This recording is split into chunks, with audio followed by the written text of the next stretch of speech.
All right, so we are going to be playing Don't Eat the Cashier. The game was developed for Spooktober Jam by Miloff. And let's see what this one's about. All right, it says, congratulations, you've just landed a night shift at a gas station for minimum wage, which sounds pretty spooky on its own. But the visitors to this station have a few surprises in store for you. Embark on this short but eventful adventure. Meet chatty monsters, flirt with an insane creature, pet a werewolf, and try not to become someone's dinner. The plot branches depending on your relationships and your success at work. Discover all possible outcomes from the romantic to the utterly nightmarish. What could go wrong? All right, let's do it. Let's start Don't Eat the Cashier. Sometimes I really wonder, how did I end up here? Not that I dreamed of a career as a neurosurgeon or an astronaut, but for crying out loud, working at a gas station? On the other hand, money is money. I sent out resumes to every conceivable and inconceivable place, applying for every position where I could somehow use my degree in art. Ooh, an art degree? Honey, sweetie. It's almost as useless as a psych degree. 0 responses. I had to swallow my pride and find at least something. Oh, wow. I found this note stuck to the glass of a bus stop. Human organism wanted for work at gas station. Organism's duties include organism is crazy. Selling food for mouth. Silence and obedience. Household tasks. Obeying those who are more ancient. Friendly team offers. New and old faces of friends. Long and different life. Consumption of nourishment. Juicy juices. Trips to human places. I don't know about you guys, but that juicy juices sounds delicious. Food for mouth? Seriously? This guy's got a style of his own. Apparently the manager is just an eccentric dude. Or is this their new marketing tactic to grab attention? Whatever. People often told me that I have my quirks too, and that's even if they haven't seen my fursuit. Oh, we're a furry? Well, whatever. As long as he's not a complete jerk who'll hit on me or make me scrub the floors with a toothbrush. Oh. I'd smash. They're kind of hot. I didn't scream. I couldn't move. Why would you scream? They are obviously super sexy. Look at the curve of that eyeball. Look at the suctions on those tentacles. Like, that is the sexiest nightmare fuel I've ever seen. My brain feverishly tried to find any category for this in its database. Hallucination, psychosis, too many energy drinks, a typical middle manager. The monster from my nightmares stirred. Its tentacles crept closer to the counter. My God! The creature made a sound, not from a mouth. It had none. The sound emanated from deep within its bulk. Hollow, profound, bone-shaking. Oh. Bob! Greetings, organism. I am Bob, the indescribable and terrifying consumer of worlds. But you, grain of sand, may call me Manager Bob.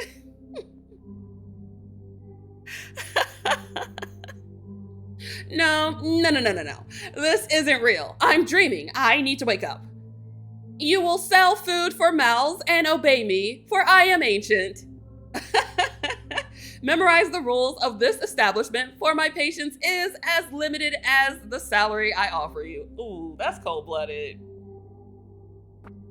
Ew! What is that?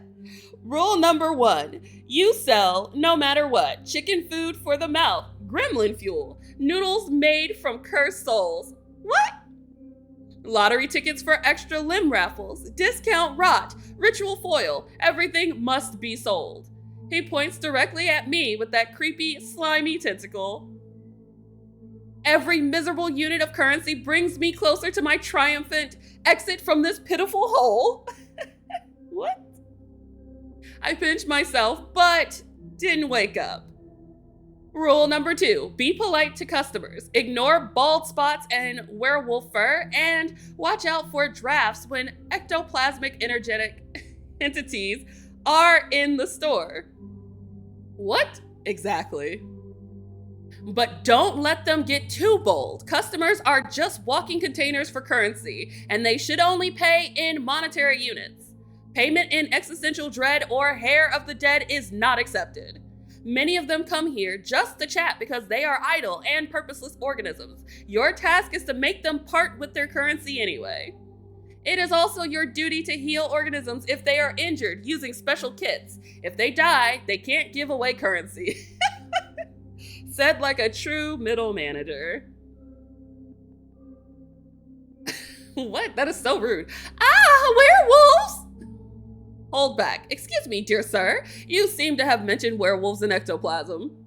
Silently tremble in fear. Let's go with option 2. Excuse me, dear sir. You seem to have mentioned werewolves and ectoplasm? My voice is as polite as possible. I managed to compress my primal screaming panic into a tight ball and shove it deep down. Werewolves? And that's not to mention that you yourself are a giant meatball with tentacles. Damn you. I shall answer your question, curious polite organism. Oh my god, this is crazy work. Werewolves and ectoplasmic entities are just a few examples of the many insignificant life forms that frequent this establishment. Love that everybody is insignificant. What unites them is that they are all slaves to consumption, just like your kind. So nice. As for my nature, I am your immediate supervisor and the guarantor of your future financial prosperity. I'm at a gas station for monsters. I got a job with Cthulhu for minimum wage. This is all you need to know. That really is all I need to know. I fear any more knowledge will surely drive me insane. For the first time, something resembling approval flickered across Bob's many-eyed face. Oh, did we raise affection with Bob? A rare and unexpected display of the grains of wisdom that have not yet left the human species. Embrace your ignorance, let it become your shield and a direct path to the status of Human Employee of the Month. That is so sweet and so rude. Okay. And what does the Human Employee of the Month get? A cash bonus of 25 cents! What a boon! 25 whole cents, an entire quarter. I could buy like nothing, actually. You can't even get a little gumball from a gumball machine with that. Dang. Broke. I understand that you, human, are already extremely excited about this, but that's not all. Oh, what other gifts will you give me? You will also have access to the elite manager's restroom for one full work cycle. Oh, I can pee? Such luxuries I've never known. During its use, there is only a 7% chance that you will be transported to a dimension of endless pain, suffering, and unimaginable torment. Oh, what a delight. Truly generous. He suddenly places a jar in front of me on the counter. And the last rule, remember, organism, this tip container must be filled with money by the end of your wake cycle. Ah, yes. If the bottom of the jar is visible, you will clean the sanitary brooms with this object and the dimension of absolute horrors and suffering for 2,510 years. Is that a fork? How do you, I don't even want to know. I couldn't take my eyes off the fork, the potential tool of my eternal servitude. At this moment, my mind fully capitulated. Yes, I was hired by a multi-eyed cosmic architect squid. Yes, my clients will be non-humans. And yes, I'm being threatened with a fork and eternal toilet cleaning. Wonderful. How could anyone clean anything with a fork? The same will happen if you even think of escaping before the end of your work contract. Awesome. My ocular sensorium perceives the subtlest of matters. It will detect you in any corner of this pitiful planetary sphere. Nice. I'm stuck here. I'm in a trap. Do you understand, organism? Yes, sir. acceptable. Goodbye, organism. Good luck in your currency acquisition and button pressing. You know what? Yep, I think I can handle this perfectly. Thank you. Adequate. Your willingness to fulfill your work duties deserves my emotional approval. Human entity Diana, you are acceptable. Thank you. I am scared. If you expect a monetary reward instead of an emotional one, you need to immediately reconsider your moral compass. Greed is a highly condemned trait for a human organism. This concludes the briefing. Remain as polite an organism as you are. He didn't turn around as a human would. His tentacles simply shifted his entire mass in another direction with a soft gurgling sound, and he waddled across the linoleum. Finally, he left me alone. The silence at the gas station was broken only by the hum of refrigerators containing juicy juices and the buzzing of the neon lamp above my head. I stood in the same spot as if rooted to the ground. My breath returned to me in a sharp, uneven gasp. My hands were shaking. The tip jar, which I needed to fill to avoid ending up in a dimension of ancient horrors, still stood proudly on the counter. Okay, so what just happened? Option 1, I've gone insane. That's the most logical conclusion. Prolonged stress from job hunting, malnutrition, nerves, anxiety, a disrupted sleep schedule. My brain just malfunctioned. Yes, that's it. I'm going to wake up on my couch in my dingy rented apartment. I pinched myself again, and nothing. I scanned the room once more. It smelled of gasoline and old coffee. It was still absurdly real. And that meant everything he said. It was all true. Werewolves, vampires, tips, the fork. A hysterical mix of laughter and a scream of terror welled up in my throat, but I held it back. I needed to get through this. I needed to... Oh God. Why have the lights gone? No, don't tell me that's the first customer. Bells? What the hell? Oh, shit.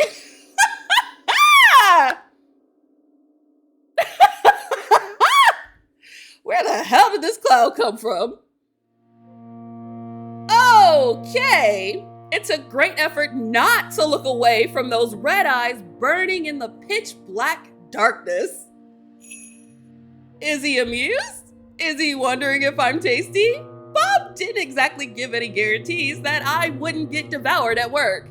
My brain, still recovering from the encounter with Bob, was frantically trying to figure out how to break this ringing silence. All right, you can't just appear with the sound of a creepy piano, sir, is wild and rude. Isn't it strange that I work at a gas station for a couple of bucks, yet you are the one who wears the Jester's hat? That's actually funny. Good evening, sir. What would you like to purchase? Please don't eat me. I'm just a miserable, tasteless cashier. I kind of like this choice because it's funny, but I also value my life. So, good evening, sir. What would you like to purchase? Oh, you're hot. Hello. Purchase? I would like to purchase your attention. Ah! Stop flirting. I suppose that's free. It's sort of included in the service package. I suppose it's free, make a wink, but only for you, sir. You're lucky, esteemed sir. My attention is on sale today. I'm not sure what's on the sales list. However, there's plenty of other things. What would you like to purchase? I suppose it's free, wink, but only for you, sir. Ah! Look at the blush! For me? Only for me? You spoil me to receive such an exclusive treasure released in a limited edition. Oh. I feel like a king, although, am I not already a king? No matter. I've never felt more regal than I do now. Oh, they like it. Well, I accept this generous offer, but a deal requires balance, doesn't it? In exchange for your attention, you shall receive mine. Oh, okay. Hooray! My God, another crazy person with a strange way of speaking. And it seems he's in the mood for a chat. So, what is a beautiful lady like you doing in such a dreadful, dirty island of misfortune? I needed the money. Or rather, what is a place like this doing with such a beautiful lady as you? Aw, stop. Oh wait, where are my manners? I suppose I must introduce myself. I have many names, most of which are not fit to be spoken in the company of a lovely lady. The nicest I've heard is the Mad King. So you gonna make me a queen? All right. A title I plan to pass from me to myself for the coming centuries. Okay. However, my mortal mother named me Deiran. Okay, Deiran. Now, may I have your hand? Why? Sorry, my mother told me not to offer my hand to strangers or any other parts of me, sir. Oh, your highness, that'll get you killed, sis. Offer him your hand. Ah! A kiss. He suddenly bows his head and presses his lips to my knuckles. Meeting you is truly a pleasure. Aww. His lips are cold, yet a ghostly warmth spreads across my skin. So here I am, dealing with a real gentleman. How lovely. Or a king, as he calls himself. Of all the kings and emperors locked in their soft chambers, this one has probably found a way to escape. May I know your name? I don't immediately realize he's asking me a question, still in a daze from that gentlemanly kiss. My name is Diana. I'm also a queen, the queen of the gas station. Wow, I refuse to reveal my true name to demons. Always do terrible things with them. That's fair.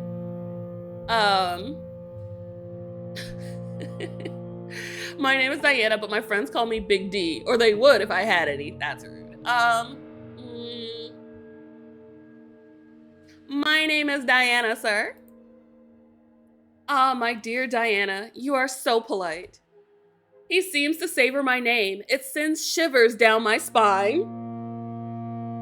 And that politeness again, as dry and bland as the rations I give my soldiers, the most creaky of all the decrees I have signed. And I've signed decrees that required people to weave ropes from sand just for fun, mostly mine. Polite people never risk anything. No friends, no enemies. How is that interesting? Imagine how wonderful it would be if we became enemies. Those would be the most interesting few seconds of your life. Oh my God. Did you just threaten my life? Or friends, then it would be a delightful eternity. Or lovers. He blinks once, twice. What a delightful little twist in our script. Did I just fluster him? My sunshine, you burn me. Such bravery to flirt with someone who can turn your bones into licorice with a snap of his fingers. Oh. He's so flustered that he shifted to a more informal tone. Well, well. I feel like my brain is turning to jelly.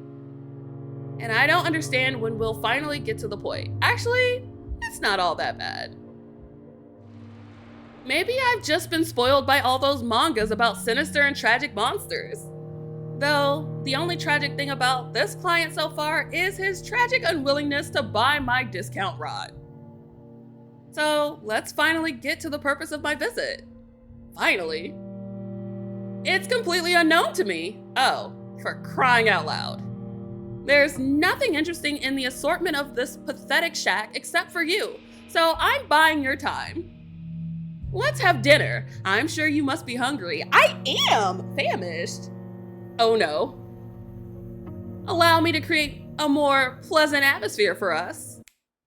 Oh, praise the goat mother? What? Is this an alley? I'm shivering from a gust of icy wind. He just teleported half of my gas station to a radioactive dump, or a radioactive dump to my gas station. And the jar is gone. My frickin' jar!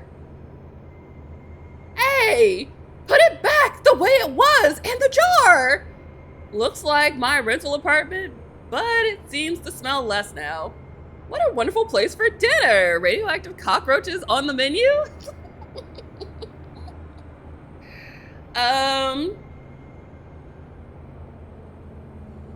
What a wonderful place for dinner.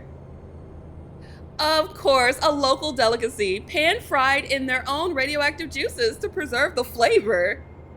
Delicious. Crispy on the outside, still alive on the inside. They grant you the most thrilling superpowers. Wow. However, I can't go long without familiar landscapes. Already ruined lands make me melancholic because all of the fun has happened without me. Disgusting. Allow me. Oh, what the hell? That frog scares me. This is something seemingly less radioactive. Amazingly, I haven't thrown up yet. It feels like I've been flushed twice through an interdimensional toilet. I clear my throat.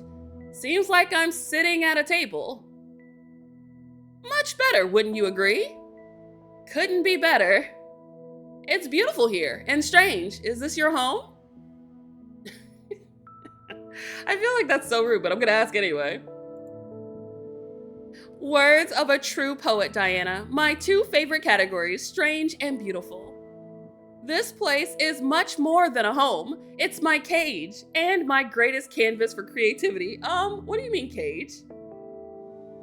Every ugly tree, every mad toad, every eye-bearing mushroom, it's all a piece of me. A marvelous place, except when the rocks grow legs and start running. Oh, how wonderful. Including those that people make their homes out of. And now, you're part of this place too. Isn't it wonderful? I'm slowly getting used to the landscape. The fireflies here are quite charming, but I'd be better without that frog with the human face. I agree. The frog notices me too. It lets out a sad croak and then looks at me with an expression of deep existential despair. This is like that scene in Howl's Moving Castle when the Witch of the Waste, like attendant, is trying to tell Sophie that she is in danger and she is just not getting it. The frog is telling me I'm in danger. Say nothing about the frog with the human face. Ignore it. Deiran seems to notice my discomfort anyway. His gaze follows mine until it too lands on the strange frog. Seems you noticed my pal, Lore. What? Yes! I see him, and he sees me. That's Lore, one of the brave souls who dared to challenge my authority. My dear friend, who once walked the path of adventure. However, he didn't foresee the possibility of being turned into a frog on a whim. Ah, nice. He even tried to wield a sword with his tiny froggy legs. Fought to the end, a true warrior. Okay. Now, however, his foes are mosquitoes and bigger frogs. Tell me, dear, does he bother you? His little existential froggy crisis, I mean. Is it ruining the ambiance? He looks at me with an interested expression. Yes, please disintegrate him. Can you remove him gently? He's suffered enough. No, disintegrate him! A lady's wish is my command, an exquisitely straightforward solution to a little warty problem. Say bye-bye, Lore, or don't. No one understands your croaking anyway. Oh, so dinner. I'm sure you must be starving. I'm mad that frog is gone. Traveling between realities must be exhausting. Kinda is. Oh, what is this? This looks strange, but it smells delicious. Meat with honey? And next to the meat, a purple soup, possibly made from a less fortunate cashier. Whether the food is poisoned or not, if I refuse, His Highness might turn me into a frog too, so I pick up the fork from the table. And this This is the most delicious thing I've ever tasted. It's 100 times better than these cheap instant noodles I usually buy in the supermarkets. Even the fact that I'm currently in some other universe surprisingly doesn't seem to harm my appetite. It seems you enjoy your cuisine. My chefs have always managed to cook well, on those occasions when I noticed it. Oh. I assure you, you won't regret this dinner, at least not for the first half hour after the meal. Oh, nice. Wow, this is the best purple goo in my miserable life as a miserable cashier. Why are you doing all this? The dinner, the teleports, all that. Why are you doing all of this? Why? What a delightfully pointless question, even by my standards. Okay. I do it because I can. I do it because the alternative is crushing, gray, predictable boredom. Boredom, boredom, boredom. I brought you here, Diana, because for the first time in a very, very long time, you are not boring. Because you fear me less than my subjects do, and you can hold a meaningful, albeit questionable, conversation, unlike my subjects. Believe me, when your interlocutor mind is as sturdy as wet paper, all the joy of conversation quickly evaporates. Maybe it's because you keep turning them into animals? That's exactly what I mean, my dear. What an amazingly insightful observation. You are a thorn in my sinful side. Is that a good thing? However, it's only a punishment for the most audacious ones, a ruler both god and monster. But no one ever wants to see the other side. And that's truly a pity. What if it's as good as the first side, or conversely, terrifying? It would be so exciting to find out. I poke at the food with my fork and watch the peculiar scenery from the corner of my eye. A silence hangs between us that might even be called cozy were I under narcotics. Don't ask silly questions, return to eating. No. What's your favorite animal? Glad you asked. It's right here on our plate. Just kidding. But I do need some time to think. Okay. Let's see. The riding flea has its own charms. Very disgusting ones. Carnivorous butterflies are beautiful, but they're dumb and noisy. And as we know, only what's empty inside makes a noise, or what's in my head. It's always ringing. Oh. I think it's a dog. Interesting. It loves its owner with all its heart, whether they are a saint or a serial killer, and doesn't notice the difference. You are correct, and that is still terrifying. It lives in a constant, joyful state of blissful ignorance and misplaced enthusiasm. A creature that finds endless joy in the utterly meaningless. It's truly inspiring. Dogs are the jesters of the animal world, and I adore them for it. Especially the small, wrinkly ones. Oh, they are the cutest. What about you? Cats. To them, we're probably the jesters. Oh, indeed. They are the true rulers of this reality, tiny, furry gods of apathy and disdain, and we are their obedient, foolish caretakers. But I've been lucky enough to escape their tyranny and instead enjoy my own, and feed those around me. Okay. I return to my meal, and just as I chew another bite, I hear His Highness's voice. By the way, how does the meat taste? What are we eating? Is the human flesh tender enough?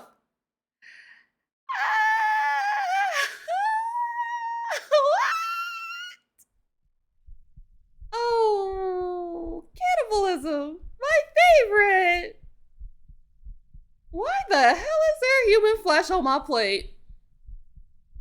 Not as tasty as the one I had the day before yesterday. Chew while looking him in the eye. You're the law here. Yeah.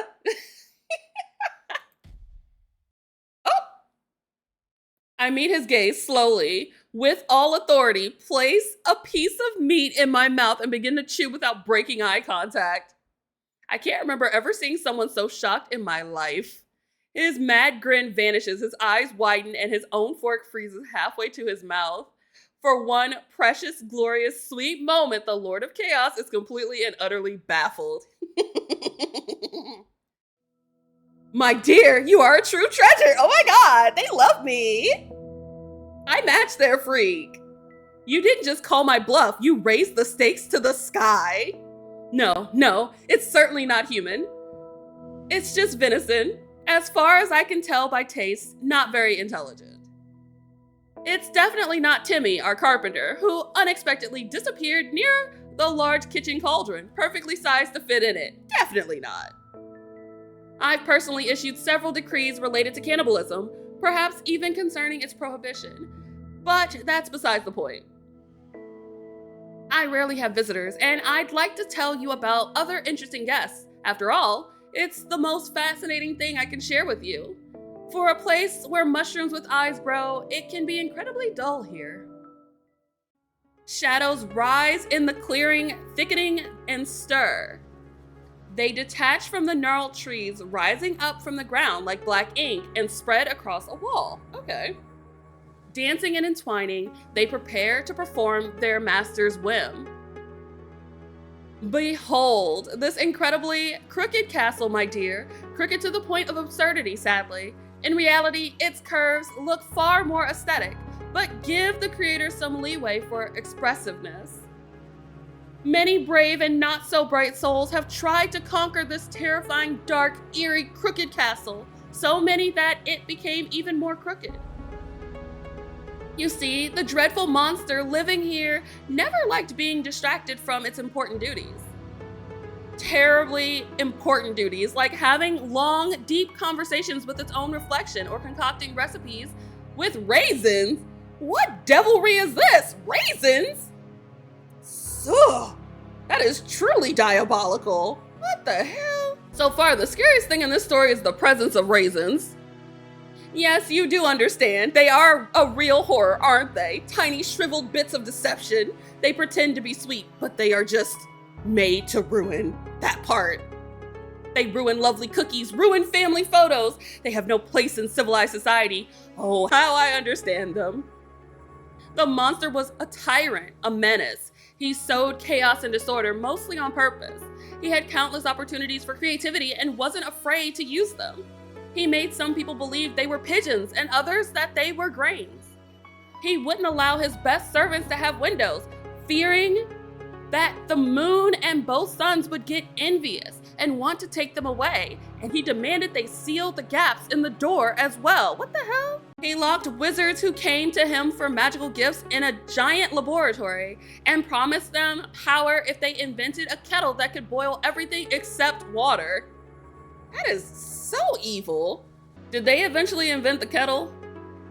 Invent it? Oh, they did much more. After 11 years of failed prototypes, a few explosions, and chemicals running away on their own legs, they succeeded. The kettle could boil even bright memories, but not water. Water would instantly freeze, explode, or file for divorce. Okay. I immediately rewarded them with new invention ideas. A cup with a sealed top and without a bottom. Let's see how they handled that. But I digress. But behold, a ray of light in the dark kingdom. The first hero, Sir Lorre, the righteous, in all his clanging self-important glory. He took a knee to rest briefly because the weight of his righteousness was bad for the health of his poor back. Fair. Following rumors spread by the same monster, he fought his way through the monster's loyal subjects too. By the way, where did he even find them? Most of my subjects are too busy contemplating the color of suspenders for their suspenders or lamenting their fates. I cherish them in their imperfection. I like this character. Anyway, it doesn't matter. They were probably the most restless of them. Every story needs minions. In any case, our hero descended into the Grotto of Despair, the Grotto of Tentacles. Imagine the most sinister name you can conjure. The Grotto of my parents' disappointment in me. Wow. That part. Oh, but if they could see you now, you're at a royal audience. They would be proud of you. No, actually, they wouldn't be proud if they got to know me better. But in that case, it's good too. You won't be alone under the weight of their disappointment. But let's not get sidetracked. Into the grotto of your parents' disappointment in you, our hero descended to retrieve an artifact capable of defeating the Monster King. What is that? Oh, it's a ring. The ring of incredible power. A bit shoddily crafted, but I assure you it looks more aesthetic in real life. I like the smiley face, it's cute. However, the brave knight didn't know that the incredible power of the ring lay in its 440-pound weight. That was its only magical property, that it's heavy. Wow, the only incredible thing about this ring was its incredible stupidity and uselessness. The realization that he had spent weeks of his life on a divinely heavy paperweight, and the sudden crushing thought that he should have become a baker instead of a hero just to get some sleep. Well, it broke his poor, noble mind. Not that this mind was ever intended for serious burdens. Yes. Yes, to hell with you, knight. A bit of gloating. A touch of delight deserves cynicism. Oh, splendid. How wonderful that we shared this dish together. So, the knight perished. But then along came Elmer Eagle-Eye. They say he earned his nickname by escaping from an enemy's fortress. On the third day of his captivity, he noticed that his prison cell was lacking the fourth wall. But an archer of legendary skill who tried to kill me with a precise shot. Weak. Constantly, during breakfast, while bathing, at balls, during sleep, and even while I was devising a plan to get rid of him. The audacity! I hate just killing them. Turning them into madmen is so much more fun. And I bestowed a little curse upon the elf as well. I made it so that every time he drew his bowstring, he'd hear the most annoying melody to his ears. Oh my god, It's a Small World? Elmer was a terrible racist. Well, fuck Elmer. He hated dwarves, so naturally the melody became the national anthem of the dwarves, played on a loop by a bagpipe orchestra. Ooh, true torture.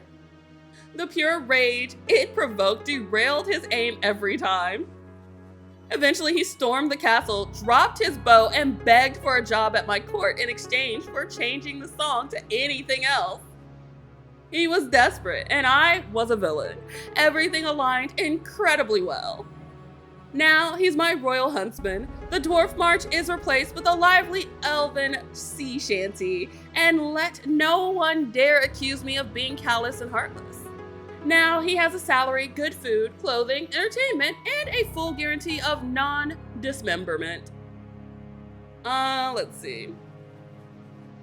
You missed the opportunity to change his dwarf national anthem to dwarf serenades.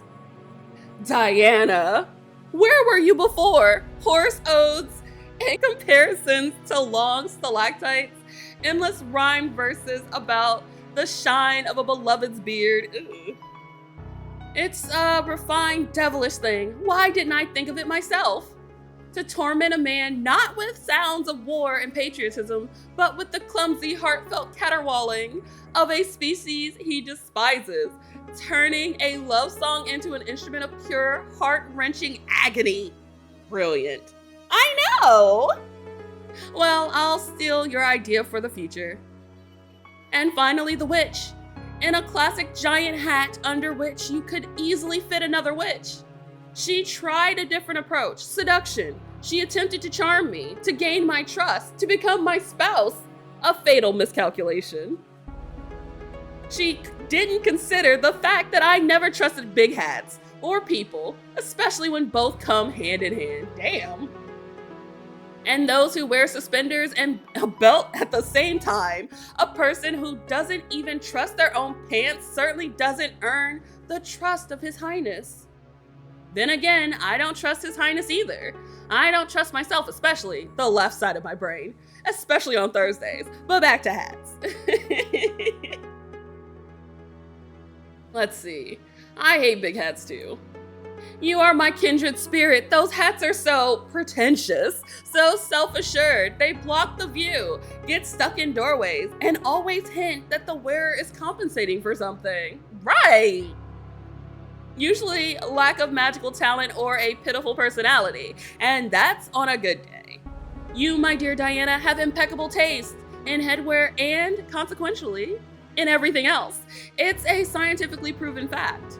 Meanwhile, the witch was quite overt in her murderous intentions, jingling with all her concealed weapons. Why does a witch need so many hidden blades? She must have been very bad at witchery. In any case, she now resides in my dungeon. And you see, ooh, I haven't decided what to do with her yet. Ooh! Can I help you torture her? Her fate is a blank slate, a story yet to be written, so I offer you the pen. Yes! Thanks, baby!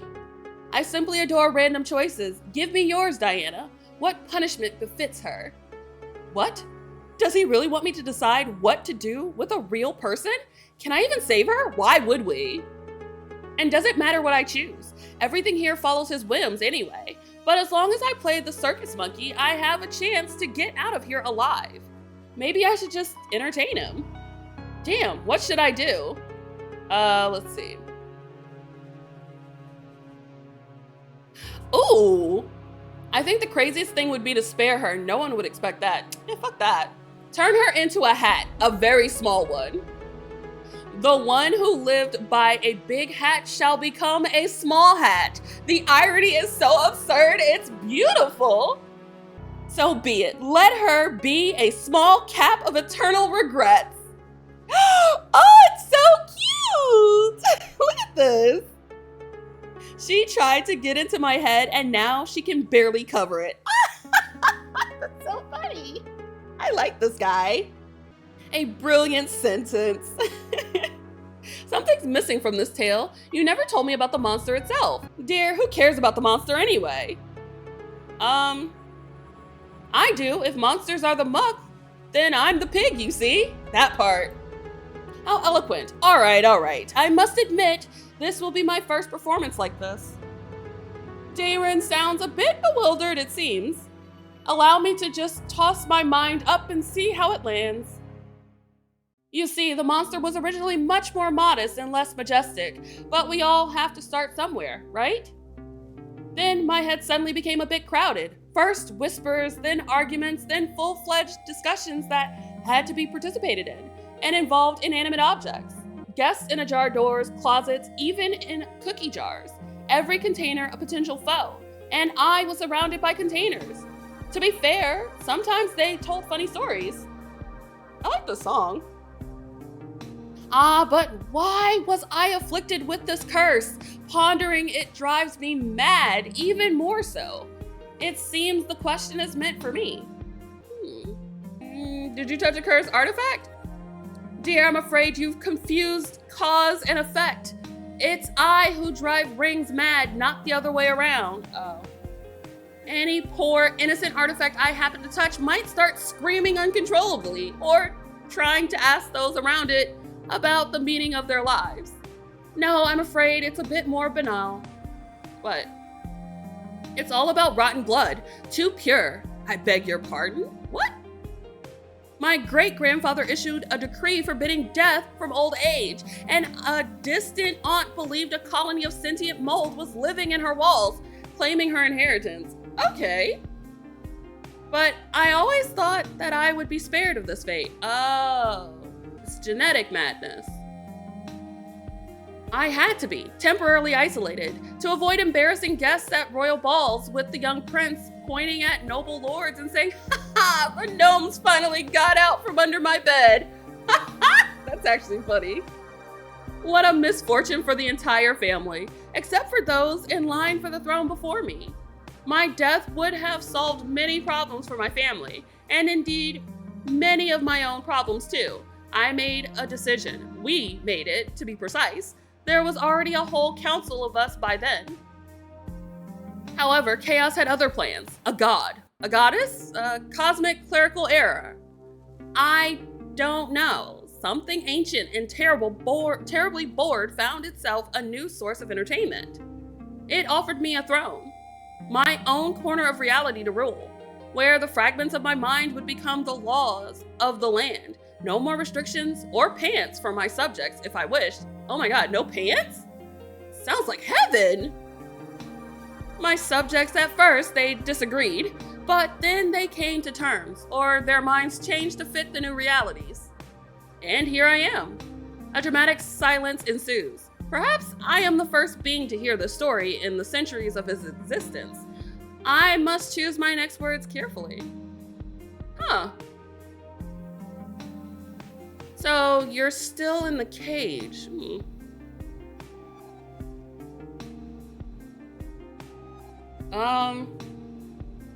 Must be lonely in that cage. No, cages. More like a playground with surprisingly silent infants. But I don't blame them. I have the best shovel. It's no wonder I embarrass them so much. Or maybe it's because I love to create explosions. Tell me, have you ever been exploded? Or no, don't tell me. Let it be a surprise. Do you really sympathize with someone who dragged you into this dimension to tell silly stories and feed you purple goo? People never cease to amaze me. Touch his hand. Following a strange impulse, I reach out to his hand resting on the table. His gaze slowly follows my movement, lowering to our hands.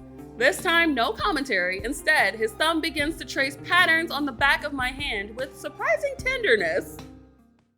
The shadows finally dissolve into nothingness. I just turned a living being into a hat, or rather became the catalyst for it. I wonder what kind of nightmares are warranted in such a case.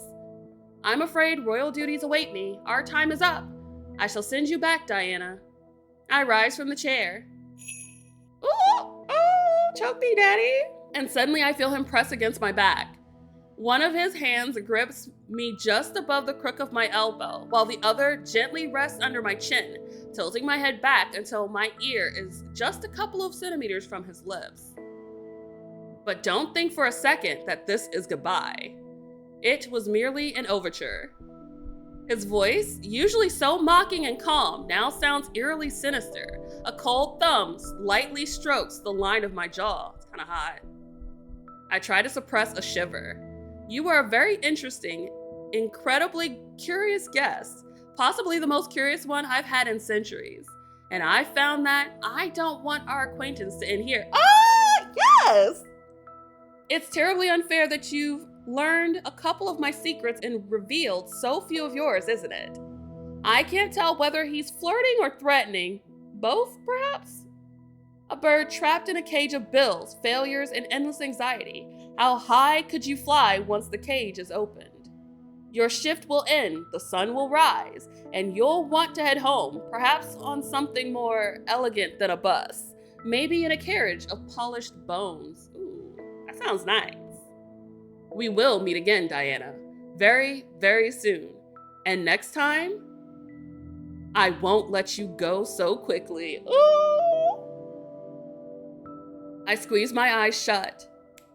Ooh. The light is blinding even with my eyes closed. So unusual after all this darkness. The jar is full of money. It was all worth it.